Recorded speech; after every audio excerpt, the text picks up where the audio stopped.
Hello, this is Angela Skurtu, www.therapistintlouis.com. So another thing that I want to talk about today is a parenting strategy called positive reinforcement.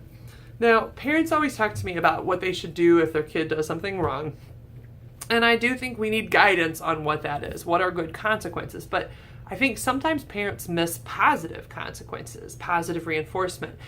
People actually respond better to positive reinforcement than they do to consequences. Yes, we do need to come up with consequences if people break rules, because they need to understand that they can't just get away with murder, because you can't. You will go to jail. Well, at least I hope people will go to jail for murder. So in the same regard, we do have to have consequences for our kids and our teens, but it's not actually the most motivating, most effective tool as a parent. Positive reinforcement is. So what's positive reinforcement? It means give them a carrot and a stick, right? So like if your kid does something well, encourage them or offer some sort of positive thing like money or some sort of time with you. Like time with you is a version of positive reinforcement that's still very powerful. So here are examples of different kinds of positive reinforcement. If your kid puts away his toys, he gets a sticker. Stickers are great. Young kids love stickers. I still love stickers as an adult. Now, this one isn't as effective as they get older, but don't forget about stickers. That's one. Or it could be for every toy they pick up, they get a high five. I mean, how many high fives can you give out? 1,000,000, really. They don't cost you anything, but like high fives are cool. I was giving high fives out to my daughter this morning. She was like, high five, high five, high five. She's 2, so she loves them. But so like, a 2-year-old could really respond well to the high five. Or a positive reinforcement could be that you like do something special with them for the night. Like say your teenager spends an hour cleaning up their room, making their bed, putting their clothes away, actually taking their clothes down to the laundry. Then what's their favorite thing in the world to do? Sometimes it's go to the mall. A lot of teenagers seem to love go to the mall because I see them loitering all around here in the malls. So if your teenager loves to go to the mall, then say, hey, if you can spend an hour cleaning your room tonight, I could totally take you down to the mall and let you loiter. Well, you know what I mean. Give them money so they spend money and they use the establishment. But I mean, that's a positive reinforcement. And now they're working towards something. That's essentially the concept of a carrot and a stick. You say, hey, if you do this, I'll give you this. If you do this, I'll give you this. And I encourage you to be creative about it. But I need you to understand how well this concept works. Think of you as an adult. So you currently are in a positive reinforcement system.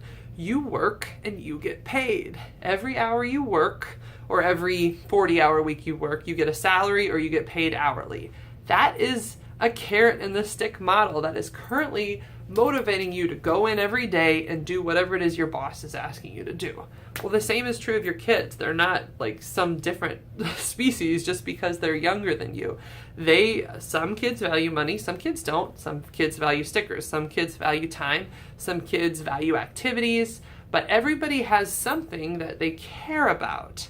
And so when you configure what this is out for your children, then use it to your advantage. And when they do things well, try to tie them together.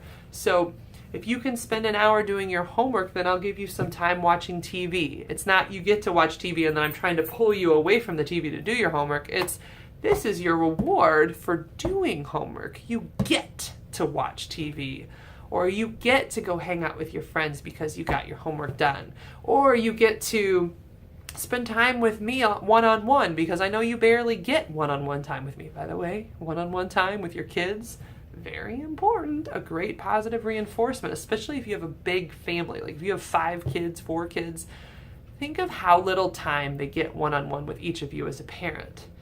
Okay? You could use that as a little bit of bait to say, hey, if you can get your homework done by around 4 or 5-ish, don't be too strict on this, just sometime relatively decent, then you and me can go and why don't we have a nice dinner together? I'm going to take you and get you a smoothie or something.